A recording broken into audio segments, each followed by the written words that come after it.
Thanks very much, and thank you, Rajesh, for that wonderful opening framing of the topic for the day and what we have to look forward to. I'm a partner of McKinsey and Company, but also a leader of our think tank, which is McKinsey Global Institute. And for many years now, the topic, or one of the topics that I have had a lot of interest in, is the future of work. It's not a new topic, as Rajesh said, but there is something about what's happening now that makes it feel new and feel different. There is the sentiment from, I'm based in New York, so a lot of my interactions and a lot of the research that I'll share with you represents what businesses in the US and Europe are perceiving and are experiencing, and there is something about what's going on that makes it extremely important to win this race. There is a race on, of sorts. There is a race, and it's really important for us to gear up to win the race. But it's also more complicated than you might imagine for a bunch of different reasons. So that's sort of the thesis I'm going to share with you. And just to start with, I guess, is the 5 trends or the 5 considerations, right? So if you are today a business leader in the developed countries, the first thing that is on your mind is actually labor shortage. All of what's happening in AI and tech is happening in the context of a very tight labor market, and that's raising the desire, the appetite for companies to think about how to deploy AI or automation more broadly. The second big consideration is productivity. Rajesh did talk about productivity, but there is a real burning productivity imperative almost for many companies, for many nations in the developed world. The slowdown that we've experienced is not purely cyclical, it's a long-term sluggishness in productivity. So again, the desire to use tech to kind of invigorate productivity.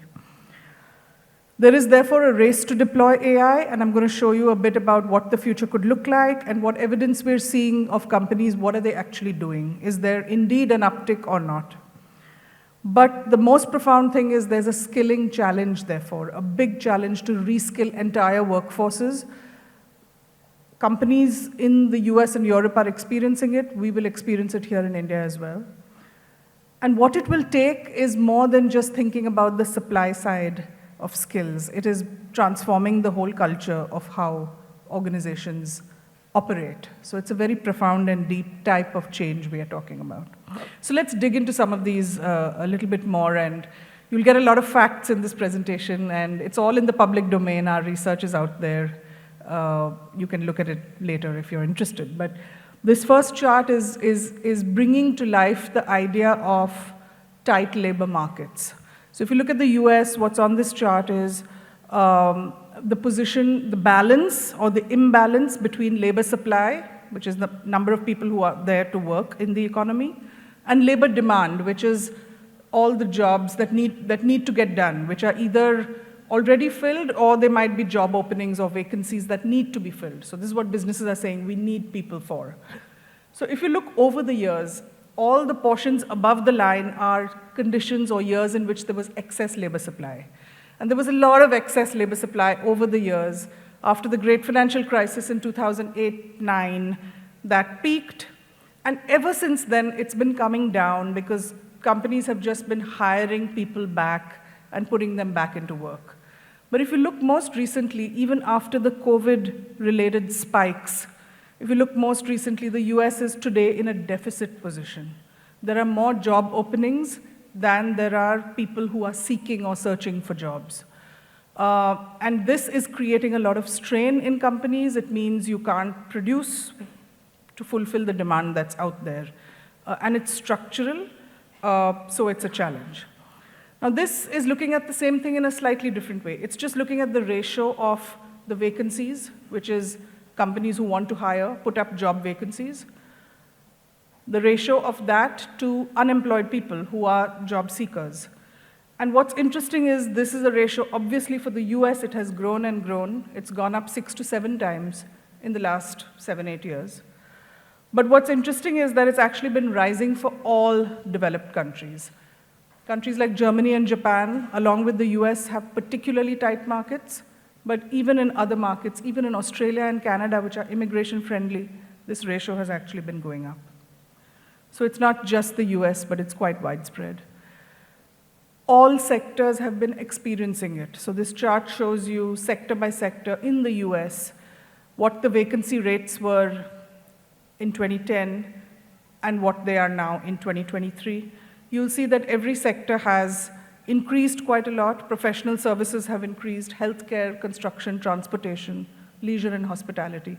A lot of the sectors with low productivity growth have shown a high appetite to hire, but unable to fulfill that hiring. If you have low productivity growth, you need people because you haven't figured out how to produce more with less people, and then you're not able to find those people because societies are aging or people aren't really stepping up to participate in the workforce quite as much. So a real challenge. And the last thing on labor shortages, I would say, is that the tech skills, as we call them, so we can bifurcate all the vacancy hours into the type of skill that's in demand. On the left-hand side, you'll find that technology-related skills are still the highest share of all vacancies. The highest vacancy rate comes from technical skills because people want employees who know this stuff. They're out there to hire them.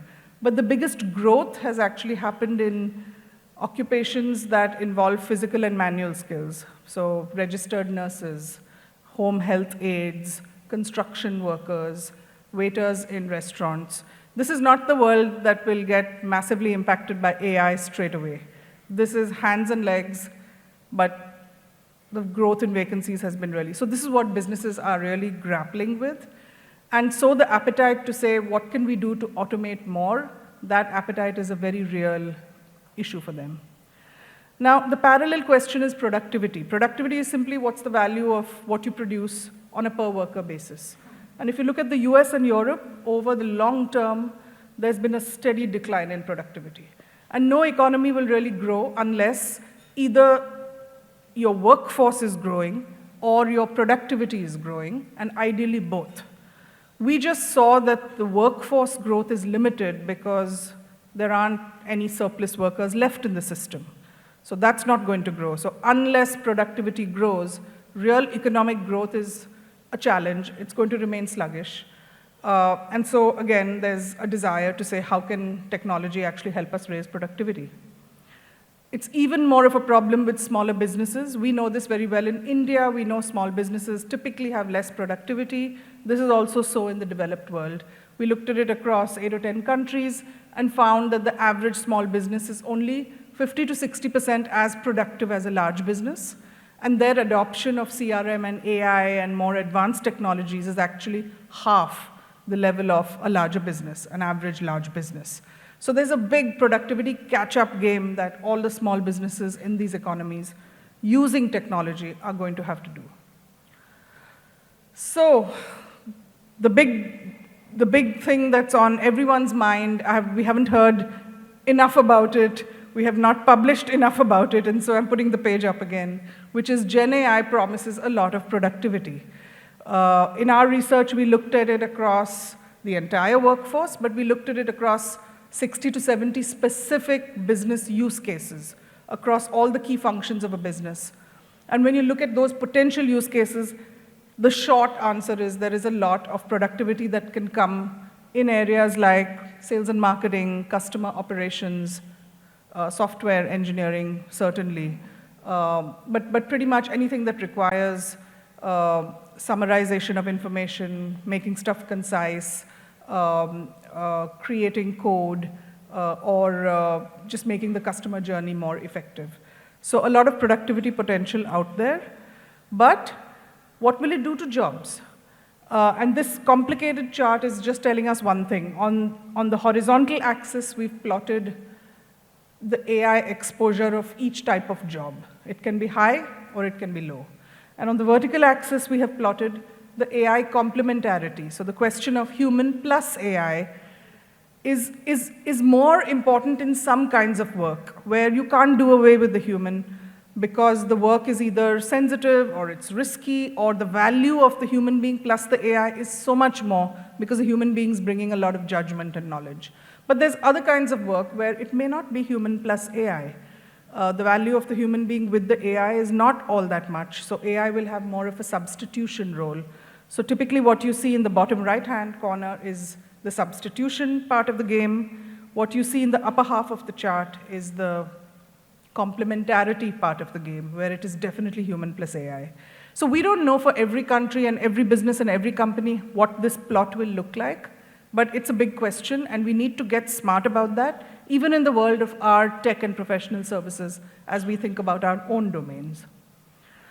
What's also happening in these countries is that it's not just about jobs lost to technology or AI. There's a lot of demand growing for new kinds of jobs around the green transition, around aging and healthcare demand, big infrastructure build-outs happening in many of these countries to catch up for the last 50 years of slow investment. So there's jobs gained. There's, of course, some job loss because of work hours getting automated. And where does it all even out? So if you just look at the work hours getting automated, we look at it occupation by occupation, we look at it task by task.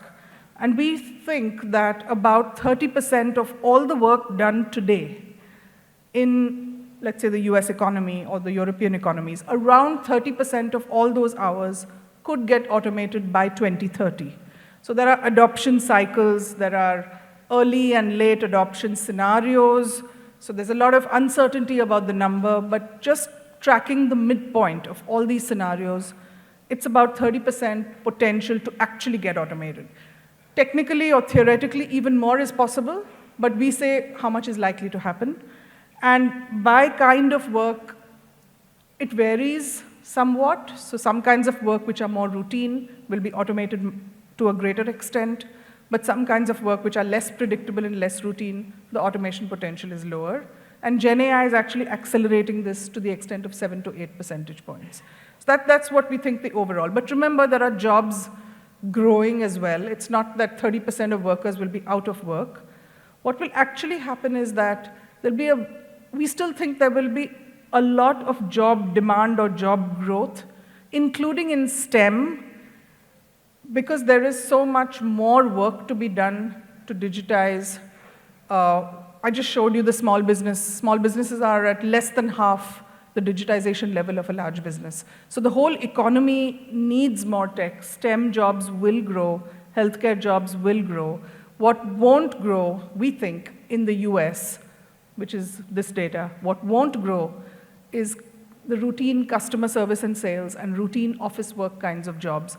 There will be net reduction in employment. And so today, if you're a policymaker or a business leader in the US, you're wondering how are people going to go from the declining jobs into the growing jobs? We think 12 million people in the US will need to make this transition, just find out a new kind of work that they can do, because the work that they do today is not going to be relevant anymore. And this is one big skills challenge. The other skills challenge is that even if you're in the same role, you're going to be doing different things. So the example here of the financial advisor, today might spend a lot of time trying to create some content or create a financial plan for her customer, but tomorrow AI can help with a lot of those things, and the focus will move to more high-quality interactions and spending time with customers and building trust. So it's a different kind of thing that you expect them to do. It's not staring at a spreadsheet and trying to create a plan, because the tools to do that will be so much better. So skills and retraining are needed for that as well. We then surveyed about 1,200 CXOs across the US and Europe to say, what skills do you think will be in demand in the future? And how does that compare with whether they're being used today or not? And really, it's the top right-hand corner, which is high demand in future, but already we are seeing high demand for it. It's a very relevant skill. So advanced IT, for example, comes in the top right-hand. I would say big demand, but no big surprise. It's already a very relevant skill. But the bottom right-hand corner, that's the one to look at, right? Because big demand in the future, but we don't really see it much, or it's not a big priority right now. And these are the softer skills: creativity, entrepreneurship, the ability to adapt, the ability to teach others, think about it. Are we really even measuring these skills in our own organizations? It's pretty fuzzy in most companies. People are not measuring, calibrating, evaluating, and they don't have a game plan of how do you actually create these skills. And these are softer skills. So that's a big challenge. Most companies that we surveyed admit it. They are concerned. And they all say that retraining our workforce is a big priority. Almost nobody is saying, we can hire people, or we can outsource all this work, we can contract it out. A lot of people are saying, we have workers, we have to retrain them. So think about the whole training engine. It's about that. It's not a small or niche problem that you can get away with, right? And it's a fact that people can learn. So we looked at almost 250,000 online profiles of tech, people in all kinds of tech jobs and tech roles. And this is across 4 countries, and this includes India, but it also includes the US, Germany, and the UK. And we found that more than 40%, almost 50% of people who were doing a technology-based role did not start out in a tech role, on average, across these 4 countries. They might have started out in operations, or they might have started out as an administrative assistant or some kind of graphic designer, but they moved into roles over time. So they showed the capacity to learn. A lot of that is on-the-job learning. Some of it is certification. But the whole mobility of people from role to role is a big driver of this. And the labor market has to allow that to happen. It has to encourage that to happen. Meanwhile, our survey says, as Rajesh said, that interest and actual deployments of AI are on the rise. The blue curve you see here is the percent of our surveyed CXOs who said that generative AI is on the rise, deployments have started. So you see the light blue curve is moving up. But what's interesting is the dark blue curve, because this is all AI. This includes the analytical or traditional AI before Gen AI. And it had been stagnating, in terms of our survey results at least, in the 50s for quite some years, but we've seen the uptick. So there's a big spillover. Because of the buzz around Gen AI, the more traditional types of everything from traditional digitization to cloud to traditional AI, so to speak, all of that is moving up. And the context is the labor shortage and the productivity imperative I talked about. What does it mean for business leaders? The 4 things that companies are at different stages of pursuing these things, but the 4 things they should be pursuing, and we are seeing more action here. The first is to do a really granular understanding of what the future of work holds for you. Think about what sorts of shifts in demand and skill gaps there will be. It has to be a pretty specific and granular exercise. It's not about big, broad trends. The second is really to think about what that means for a workforce plan. How do you train? How much is training? How much is hiring? Where are you going to find these skills? How do you actually think about a talent transformation? And then finally, culture shifts and a culture of learning, because learning is part of every executive's life. And I would just add 2 more things as priorities for us here in tech and professional services environment, which is there is actually a big requirement for us to think about the market expansion part of the game. Because there will be new services, there will be reimagined services, there will be traditional services which are going up because of all of these conditions. So we don't see the demand for all of this declining at all. We do see demand, although what feels the headwinds that we are talking about may be more cyclical, the long-term demand for all kinds of tech deployments is going to go up, not down. And the use of tech to make delivery or sales more efficient for us as tech companies, that will go up, right?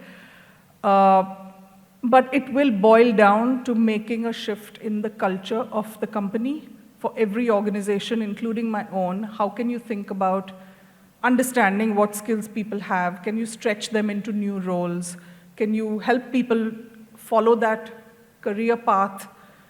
And a lot of time, people have to leave the company to get a better break or a better opportunity or a different opportunity. It shouldn't be the case. The best and most successful companies are the ones that actually do this in-house. The best and most successful managers should be the ones who let their people go so that they can grow in another team or learn some cross-functional skill, and to be able to work across teams to make that happen. So this is a lot more difficult than it sounds, but it is really the biggest challenge, I think, of navigating the future of work well. So as I said, all the research is available on our website. Do feel free to go and download any of it and look into it. There's a lot more richness there as well. So I hope that was helpful. Happy to take any questions now or offline. Thank you. For more content on tech and leadership, subscribe to NASSCOM YouTube channel and press the bell icon to never miss an update.